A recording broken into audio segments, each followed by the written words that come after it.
नाबार्ड के 42वें स्थापना दिवस पर राज्यपाल सीपी राधाकृष्णन ने बेहतर काम करने वाले स्वयं सहायता समूह को किया सम्मानित।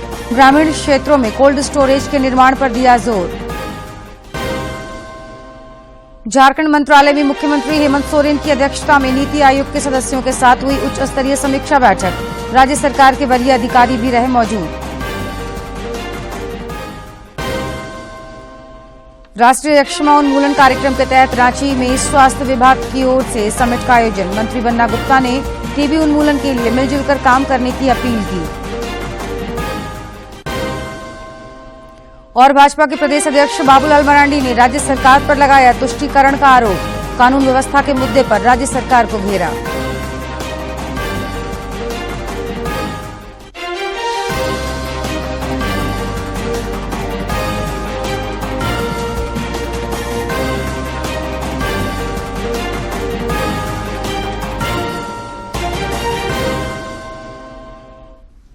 नमस्कार, खबरें झारखंड में आपका स्वागत है। मैं हूं जयलक्ष्मी और अब समाचार विस्तार से। प्रधानमंत्री नरेंद्र मोदी 3 दिवसीय फ्रांस और यूएई के दौरे पर कल रवाना होंगे। इस मुद्दे पर आज नई दिल्ली में विदेश मंत्रालय के सचिव विनय मोहन कात्रा ने संवाददाताओं को बताया कि प्रधानमंत्री की यह फ्रांस की 6ठी यात्रा है। उन्होंने बताया कि प्रधानमंत्री फ्रांस की यात्रा के बाद यूएई के दौरे पर जाएंगे।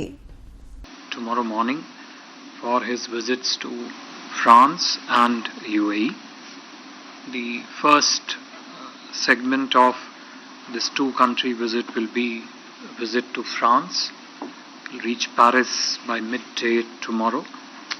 The visit to France is for July 13th and 14th at the invitation of His Excellency Mr. Emmanuel Macron, the President of France. This would be Prime Minister's 6th visit to France. Both Prime Minister Modi and President Macron met on the most recent meeting of theirs was on the sidelines of G7 summit in Hiroshima in May this year. And as you are all aware, the two leaders have remained in very regular touch since they first met in June 2017. After Prime Minister reaches in Paris midday tomorrow, his first interaction would be with the Prime Minister of France during the remainder of day tomorrow, as also with the President of the French Senate, Mr. Gérard Larcher, on the same day. In the evening tomorrow, Prime Minister has an introduction scheduled with the Indian community, which would be followed by a private dinner to be hosted by President Macron at Élysée Palace in honor of the Prime Minister. The major official and ceremonial part of the visit will start on the 14th, which is with the Prime Minister's participation at the French National Day celebrations, Bastille Day. This is a very, very special gesture extended by France to Prime Minister Modi. As part of our participation in the Bastille Day celebrations, a large tri-services contingent from India will also participate in the Bastille Day parade, along with 3 Indian Air Force aircraft. केंद्रीय गृह और सहकारिता मंत्री अमित शाह ने कहा कि नाबार्ड के बगैर देश के विकास की परिकल्पना नहीं की जा सकती है। श्री शाह आज नई दिल्ली में नाबार्ड के 42वें स्थापना दिवस समारोह को संबोधित कर रहे थे। इस मौके पर उन्होंने कहा कि नाबार्ड ग्रामीण अर्थव्यवस्था की रीढ़ है। उन्होंने कहा कि गांव के प्रत्येक व्यक्ति, विशेषकर महिलाओं को आत्मनिर्भर बनाने में नाबार्ड की भूमिका महत्वपूर्ण है।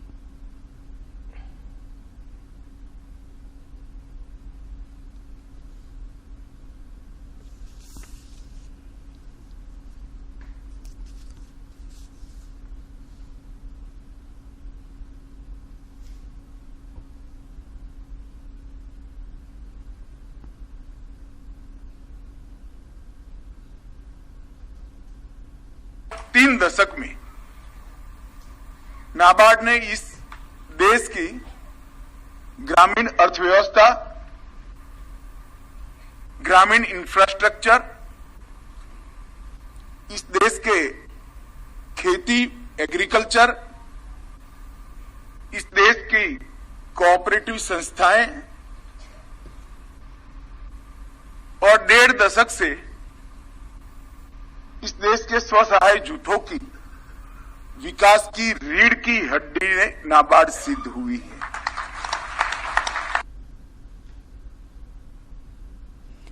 राष्ट्रीय कृषि एवं ग्रामीण विकास बैंक नाबार्ड अपना 42वां स्थापना दिवस मना रहा है। इस मौके पर रांची के आड्रे हाउस में आयोजित कार्यक्रम में राज्यपाल सीपी राधाकृष्णन भी शामिल हुए।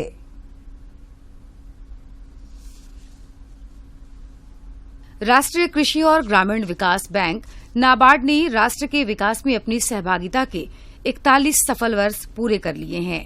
नाबार्ड के इस वर्ष का थीम है सहकार से समृद्धि। इसी विषय के साथ नाबार्ड ने रांची में अपने 42वें स्थापना दिवस पर कार्यक्रम आयोजित किया, जिसमें बतौर मुख्य अतिथि राज्यपाल सीपी राधाकृष्णन शामिल हुए। मौके पर अपने संबोधन में राज्यपाल ने कहा कि किसानों की आय में वृद्धि प्रधानमंत्री नरेंद्र मोदी की प्राथमिकता है और इस दिशा में केंद्र सरकार लगातार प्रयास कर रही है। Mr. Narendra Modi ji, after assuming the office at the center, he said, "My first aim is to double the revenue of the farmers, and the country is moving in that direction. And the NABARD is doing every help in achieving it. The credit goes to NABARD also." राज्यपाल ने देश के ग्रामीण विकास में सहयोग के लिए नाबार्ड की प्रशंसा की। That NABARD should help all the self-help groups where more tomatoes are growing, where more onions are growing. राज्यपाल ने नाबार्ड से ग्रामीण क्षेत्रों में कोल्ड स्टोरेज का निर्माण करने और उसका क्रियान्वयन महिला समूहों द्वारा कराने को कहा। Perishable commodities like vegetables are growing, small and big, according to the need of that particular area. Small and big cold storages should come, so that will be maintained by the self-help group. So the farmers also get benefited, the self-help groups also get benefited. कार्यक्रम के दौरान राज्यपाल ने बेहतर कार्य करने वाले स्वयं सहायता समूहों और किसानों को सम्मानित भी किया। राज्यपाल ने समूहों द्वारा उनके उत्पादों के लगाए गए स्टॉल का निरीक्षण किया और उन्हें प्रोत्साहित किया। रांची से अवधेश गौतम की रिपोर्ट। केंद्रीय लोक निर्माण विभाग सीपीडब्ल्यूडी के 169वें स्थापना दिवस के मौके पर आज नई दिल्ली के विज्ञान भवन में समारोह आयोजित किया गया। इस अवसर पर केंद्रीय शहरी और आवासन कार्य राज्य मंत्री कौशल किशोर ने कहा कि सीपीडब्ल्यूडी ने नए भारत के निर्माण में बेहतरीन योगदान दिया है।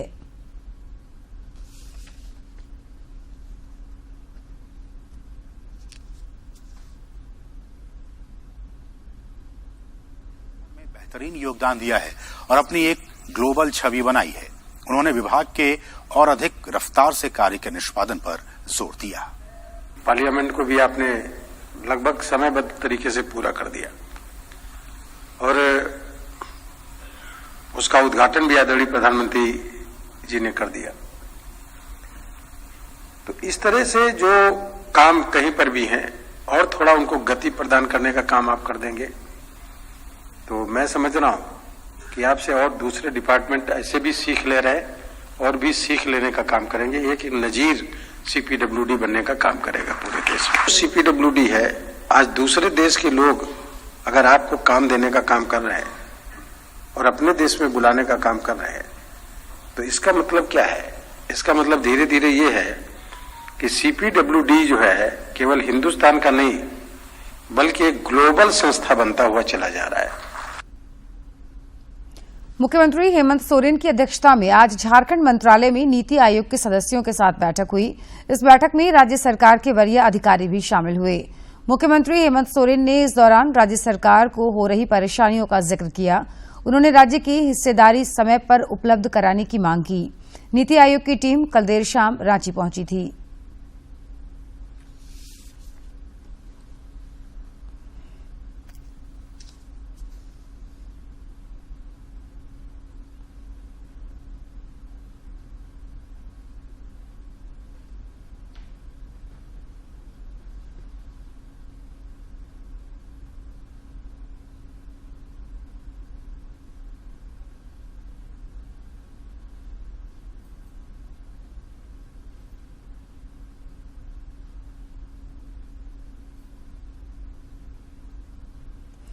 राज्यसभा के द्विवार्षिक चुनाव के लिए भारतीय जनता पार्टी ने आज 3 उम्मीदवारों के नाम की घोषणा की।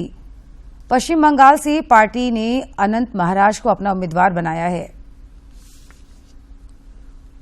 भाजपा ने गुजरात से बाबूभाई जेसंगभाई देसाई और केसरी देव सिंह जाला को उम्मीदवार बनाया है। वहीं पश्चिम बंगाल से पार्टी ने अनंत महाराज को उम्मीदवार बनाया है। राज्यसभा की 10 सीटों के लिए 24 जुलाई को मतदान होंगे और उसी दिन नतीजे आएंगे। रांची के सांसद संजय सेठ ने कहा कि उन्होंने 100 श्मशान घाट के निर्माण एवं सौंदर्यीकरण का लक्ष्य निर्धारित किया था, जिसे तेजी के साथ पूरा किया जा रहा है। श्री सेठ हेहल में सीसीएल के सहयोग से लगभग 46 लाख रुपए की लागत से बनाए जा रहे श्मशान घाट निर्माण कार्य के शिलान्यास के अवसर पर आयोजित कार्यक्रम को संबोधित कर रहे थे। उन्होंने कहा कि प्रधानमंत्री नरेंद्र मोदी राज्य के सर्वांगीण विकास के लिए प्रतिबद्ध हैं।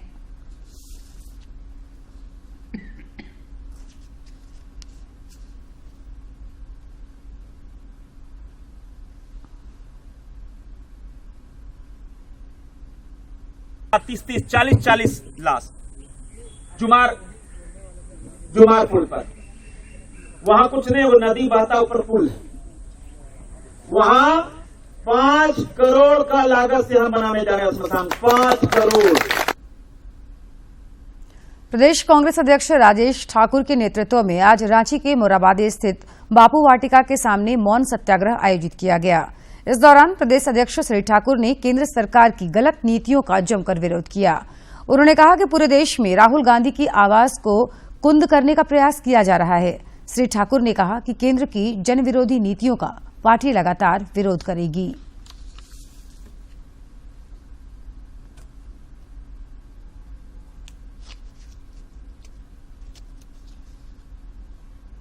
राष्ट्रीय यक्ष्मा उन्मूलन कार्यक्रम के तहत झारखंड के स्वास्थ्य विभाग की ओर से रांची के प्रोजेक्ट भवन सभागार में आज state summit on TB free workplace policy and corporate engagement to end TB का आयोजन किया गया। समिट के दौरान समयबद्ध तरीके से राज्य से टीबी के उन्मूलन की रणनीति बनाई गई।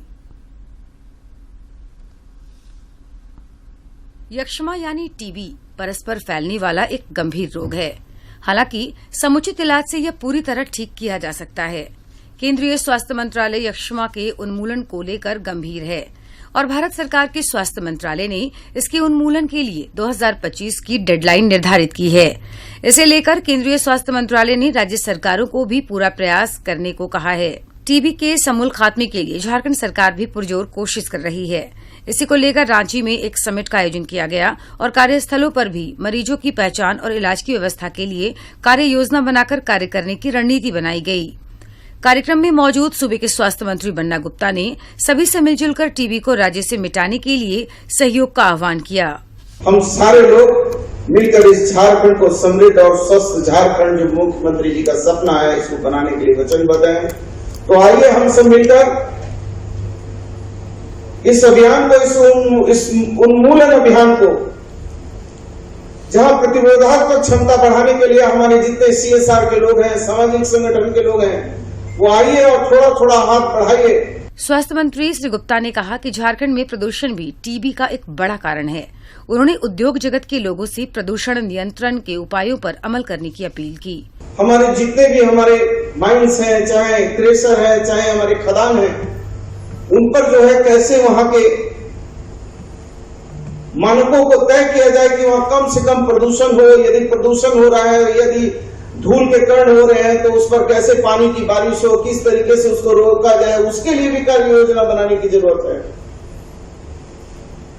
क्योंकि ये सीधे सीधे फेफड़े में इसका असर होता है। कार्यक्रम में मौजूद श्रम नियोजन, प्रशिक्षण और कौशल विकास मंत्री सत्यानंद भोक्ता ने स्वास्थ्य मंत्री से सदर अस्पतालों में टीबी के लिए अलग अस्पताल और टीबी उन्मूलन कार्यक्रम में पंचायती राज व्यवस्था को शामिल करने का आग्रह किया। सदर अस्पताल में जो टीबी वार्ड होता है, तो सदर अस्पताल में टीबी वार्ड में होकर के एक अलग से टीबी के लिए अलग अस्पताल निर्माण कर दिया जाए बगल में, ताकि उसका बढ़िया से खाना पीना भी मिलेगा, टीबी का इलाज भी होगा, ताकि लोग भयभीत रहते हैं उधर मत जाइए वार्ड में, सब टीबी वाला है हमको नहीं पकड़ ले, इसके लिए अलग से भी व्यवस्था किया जाए जिलाओं में। इस दौरान राज्य के स्वास्थ्य विभाग के अपर मुख्य सचिव अरुण कुमार सिंह ने कहा कि केंद्र सरकार ने टीबी के उन्मूलन के लिए 2025 का लक्ष्य रखा है, लेकिन झारखंड से हम उससे पहले ही टीबी को भगा देना चाहते हैं। हमारा प्रयास है कि हम 2024 तक 2024 तक टीबी मुक्त झारखंड को करें। कार्यक्रम के दौरान कार्यस्थलीय नियमावली के वेबसाइट की लॉन्चिंग की गई। वहीं टीबी को हराने के लिए बेहतर कार्य करने वाले उद्योग जगत की कंपनियों और संस्थाओं को सम्मानित भी किया गया। टीबी हारेगा देश जीतेगा के संकल्प के साथ यह समिट संपन्न हुआ। रांची से अवधेश गौतम की रिपोर्ट। स्वास्थ्य एवं परिवार कल्याण मंत्रालय भारत सरकार की ओर से रामगढ़ सदर अस्पताल को राष्ट्रीय गुणवत्ता आश्वासन मानक के तहत राष्ट्रीय पुरस्कार से नवाजा गया है। सदर अस्पताल के सिविल सर्जन प्रभात कुमार ने बताया कि अवार्ड के रूप में वित्तीय लाभ के तहत अगले 3 वर्षों में 42 लाख रुपए मिलेंगे और आयुष्मान पैकेज में 15% की बढ़ोतरी की जाएगी, जिससे स्थानीय मरीजों को लाभ होगा। उन्होंने बताया कि रामगढ़ राज्य का अकेला जिला अस्पताल है जिसे यह अवार्ड मिला है। रामगढ़ सदर अस्पताल को नेशनल क्वालिटी एश्योरेंस स्टैंडर्ड का अवार्ड मिला है, सर्टिफिकेट मिला है और ये वर्तमान में अकेला जिला अस्पताल है जिसको कि ये अवार्ड मिला है। और ये केवल रामगढ़ जिले के लिए नहीं बल्कि पूरे झारखंड राज्य के लिए बहुत ही खुशी की बात है, क्योंकि झारखंड राज्य में अभी ये अकेला अस्पताल है जिसे अवार्ड मिला। 13 विभाग। भारतीय जनता पार्टी के प्रदेश अध्यक्ष बाबूलाल मरांडी ने राज्य सरकार पर तुष्टीकरण का आरोप लगाया है। श्री मरांडी धनबाद में राष्ट्रीय स्वयंसेवक संघ कार्यकर्ता सहग्राम रक्षा दल के सदस्य शंकर प्रसाद को अपराधियों द्वारा गोली मारकर हत्या करने के मामले में ट्वीट किया है। उन्होंने आरोप लगाया कि राज्य में कानून व्यवस्था पूरी तरह से ध्वस्त हो गया है और अपराधियों का मनोबल बढ़ा हुआ है। श्री मरांडी ने कहा कि तुष्टीकरण के कारण राज्य सरकार अपराधियों पर अंकुश लगाने में पूरी तरह से नाकामयाब है। झारखंड मुक्ति मोर्चा के केंद्रीय महासचिव सुप्रियो भट्टाचार्य ने सर्वोच्च न्यायालय द्वारा ईडी के डायरेक्टर संजय मिश्रा के सेवा विस्तार को अवैध करार दिए जाने के निर्णय का स्वागत किया है। श्री भट्टाचार्य ने आज रांची में पत्रकारों से बातचीत में कहा कि केंद्र सरकार ईडी के माध्यम से विरोधी दल के नेताओं को डराने का काम कर रही है। गोड्डा के सांसद निशिकांत दुबे की याचिका पर आज झारखंड हाईकोर्ट में सुनवाई हुई। सुनवाई के दौरान अदालत ने उन्हें मिली राहत को बरकरार रखते हुए पीड़क कार्रवाई पर रोक को 23 अगस्त तक बढ़ा दी है। सांसद निशिकांत दुबे ने सचिवालय घेराव के दौरान दुर्वा थाने में दर्ज प्राथमिकी को निरस्त करने के लिए याचिका दाखिल की थी। मामले में गोड्डा के सांसद निशिकांत दुबे पर प्राथमिकी दर्ज कराई गई थी दुर्वा थाने में। उसी को निरस्त करने के लिए झारखंड उच्च न्यायालय के समक्ष निशिकांत दुबे के द्वारा याचिका दायर की गई थी। उस पर आज माननीय उच्च न्यायालय में न्यायमूर्ति संजय कुमार द्विवेदी की अदालत में सुनवाई हुई। माननीय अदालत ने इसे पीड़क कार्रवाई पर किसी प्रकार की पीड़क कार्रवाई पर रोक लगाते हुए इसको 23 अगस्त तक के लिए जारी रखा है। 23 अगस्त को इस मामले की दूसरी सुनवाई की जाएगी। लोहरदगा के उपायुक्त डॉक्टर वाकमारे प्रसाद कृष्ण ने सावित्री बाई फूले किशोरी समृद्धि योजना के बीच प्रचार प्रसार के लिए एक जागरूकता रथ को रवाना किया। यह जागरूकता रथ अगले 10 दिनों तक जिले के सभी 7 प्रखंडों के 66 पंचायतों में जाएगा और आम लोगों के बीच इस योजना का प्रचार प्रसार करेगा। सावित्रीबाई फूले किशोरी समृद्धि योजना का उद्देश्य बालिका शिक्षा पर जोर देना है। पुलिस महानिदेशक अजय कुमार सिंह ने आज रांची स्थित पुलिस मुख्यालय में राज्य में कार्यरत तेल और गैस कंपनियों के प्रतिनिधियों के साथ बैठक की। बैठक में इन कंपनियों को स्थानीय अपराधियों और नक्सल ग्रुप से हो रही परेशानियों के बारे में विस्तार से चर्चा की गई। डीजीपी ने सभी एसपी को तेल और गैस कंपनियों को पूरी तरह से सुरक्षा देने का निर्देश दिया। पाकुड़ नगर थाने की पुलिस ने 4 अंतर्राज्यीय मोटरसाइकिल चोरों को गिरफ्तार किया है। पुलिस निरीक्षक मनोज कुमार ने बताया कि ये चोर पाकुड़ जिले के अलावा पश्चिम बंगाल में मोटरसाइकिल चुराकर उसे बेचने का काम किया करते थे। छापेमारी में चोरी के 2 मोटरसाइकिल भी बरामद किए गए हैं। सदर थाना में एक एसआईटी का गठन किया गया और एसआईटी टीम के द्वारा लगातार मोटरसाइकिल चोरों के विरुद्ध में अभियान चलाकर सूचना संकलन कर उद्भेदन करने का प्रयास किया गया है, जिसकी सीरीज में कई सारे 12-13 मोटरसाइकिल बरामद की गई है चोरी की और चोरों को गिरफ्तार किया गया है। नक्सलियों के विरुद्ध चलाए जा रहे अभियान के दौरान आज चाईबासा में पुलिस और नक्सलियों के बीच मुठभेड़ हुई। अति नक्सल प्रभावित गोइलकेरा थाना क्षेत्र के पंचाला तरबुरु गांव के पास हुई इस मुठभेड़ में दोनों तरफ से हुई गोलीबारी में सीआरपीएफ के डिप्टी कमांडेंट दीपक कुमार तिवारी गोली लगने से घायल हो गए। उन्हें इलाज के लिए एयरलिफ्ट कर रांची लाया गया है। बताया जा रहा है कि इस मुठभेड़ में कई नक्सलियों को गोली लगी है।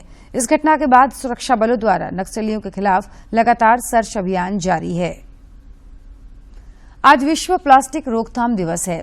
इस अवसर पर जमशेदपुर के रोटरी क्लब फेमिना द्वारा कई जगहों पर नुक्कड़ नाटक का आयोजन किया गया। साक्षी के चिन्मया विद्यालय के छात्र छात्राओं द्वारा नुक्कड़ नाटक के माध्यम से बताया गया कि प्लास्टिक पर्यावरण को कैसे दूषित करती है। इस अवसर पर क्लब के सदस्यों ने भी प्लास्टिक पर्यावरण से रोकथाम के बारे में जानकारी दी। नो प्लास्टिक यूज नहीं करना है, इसलिए हम लोग अभी आज एक प्रोग्राम रखे हैं जो कि हमारे बच्चे जो स्कूल इंटरैक्ट क्लब के हैं चिन्मया विद्यालय के प्लास्टिक बैग फ्री डे मना रहे हैं। इसके उपलक्ष्य में बच्चों ने यहाँ पे एक छोटा सा नुक्कड़ नाटक किया जिसमें हमें अवेयर किया कि हमें प्लास्टिक को यूज में नहीं लाना चाहिए। प्रधानमंत्री नरेंद्र मोदी 30 जुलाई को मन की बात कार्यक्रम के जरिए देशवासियों के साथ अपने विचार साझा करेंगे। प्रधानमंत्री ने इस कार्यक्रम के लिए लोगों से अपने सुझाव देने का आग्रह किया है। सुझावों को टोल फ्री नंबर 1800-117800 पर मिस्ड कॉल देकर रिकॉर्ड कराया जा सकता है। माईगॉव फोरम या नमो ऐप पर भी लोग अपने सुझाव दे सकते हैं। और अब कुछ खबर राज्य के विभिन्न जिलों से।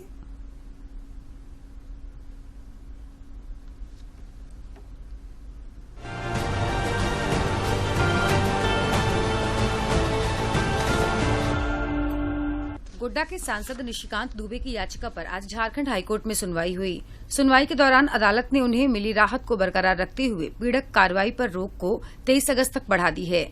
सांसद निशिकांत दुबे ने सचिवालय घेराव के दौरान दुर्वा थाने में दर्ज प्राथमिकी को निरस्त करने के लिए याचिका दाखिल की थी।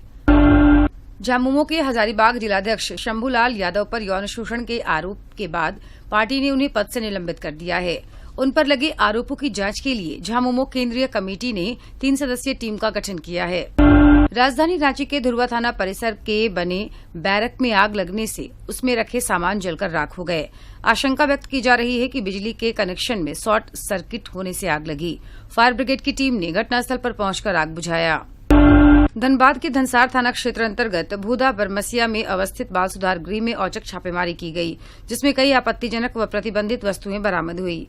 बाल सुधार गृह के नोडल अफसर कर्नल जेके सिंह ने बताया कि बाल सुधार गृह में नियमित रूप से जांच और छापेमारी की जाती है। देवघर के पुलिस अधीक्षक एएसआई उग्रीव पासवान को सस्पेंड कर दिया गया है। एएसआई पर आरोप था कि वह भक्तों को अवैध तरीके से दर्शन करा रहा था। देवघर के पुलिस अधीक्षक ने एएसआई उग्रीव पासवान को सस्पेंड कर दिया है। एएसआई पर आरोप था कि वह भक्तों को अवैध तरीके से दर्शन करा रहा था। उग्रीव पासवान रांची में है। धनबाद के दिवंगत एडीजे उत्तम आनंद हत्याकांड पर हाईकोर्ट के मुख्य न्यायाधीश संजय कुमार मिश्र और न्यायमूर्ति आनंद सेन की खंडपीठ में सुनवाई हुई। सुनवाई के दौरान सीबीआई ने बताया कि दोषियों के व्हाट्सएप की रिपोर्ट अमेरिका की जांच एजेंसी से अब तक प्राप्त नहीं हुई है। मुकदमे की अगली तारीख 19 सितंबर को निर्धारित की गई है। राज्य के पेयजल एवं स्वच्छता मंत्री मिथिलेश ठाकुर ने कल रांची के नेपाल हाउस स्थित विभागीय कार्यालय का औचक निरीक्षण किया। इस दौरान कई अधिकारी और कर्मचारी नदारद दिखे। इसके लिए मंत्री ने अधिकारियों और कर्मचारियों को जमकर फटकार लगाई। धनबाद जिले के तेतुलमारी थाना क्षेत्र स्थित सेंट जेवियर स्कूल में पढ़ने वाली 10वीं की छात्रा ने सोमवार को स्कूल की शिक्षिका से प्रताड़ित होकर अपने घर में आत्महत्या कर ली। इससे गुस्साए परिजनों ने शव के साथ स्कूल के सामने सड़क पर धरने पर बैठ गए। मौके पर पुलिस ने पहुंचकर धरना समाप्त कर दिया। राज्य के सहायक अध्यापकों के एक प्रतिनिधिमंडल ने जामताड़ा विधायक इरफान अंसारी से मुलाकात कर अपनी समस्याओं और मांगों के बारे में जानकारी दी। उन्होंने बताया कि अपने वेतनमान की मांग की पूर्ति के लिए वे लगातार संघर्ष कर रहे हैं, लेकिन सरकार उनकी मांगों पर ध्यान नहीं दे रही है।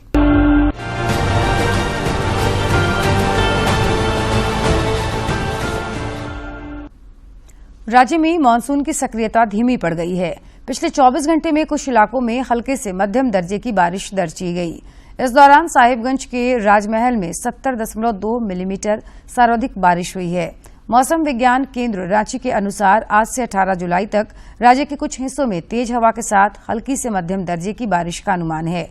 मौसम विज्ञान केंद्र ने 16 जुलाई तक के लिए येलो अलर्ट जारी कर लोगों से सावधान रहने की अपील की है।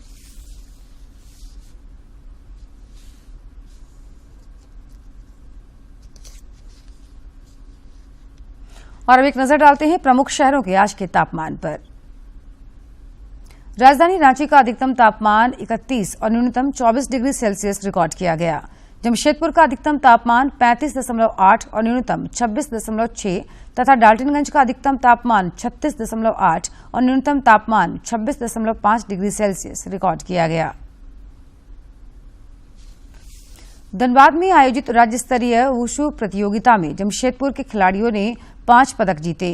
पूर्व विधायक कुणाल सारंगी ने विजेता खिलाड़ियों का टाटानगर रेलवे स्टेशन पर स्वागत किया।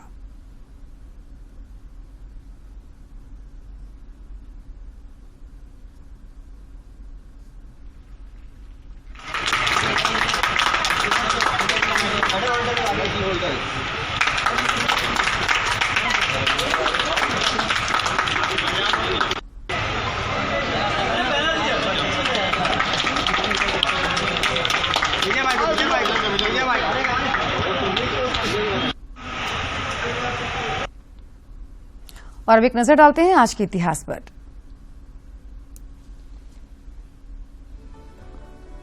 बारह जुलाई साल 1895 को दुर्गा प्रसाद खत्री का जन्म उत्तर प्रदेश के वाराणसी में हुआ। वे हिंदी के प्रसिद्ध उपन्यास लेखकों में से एक थे।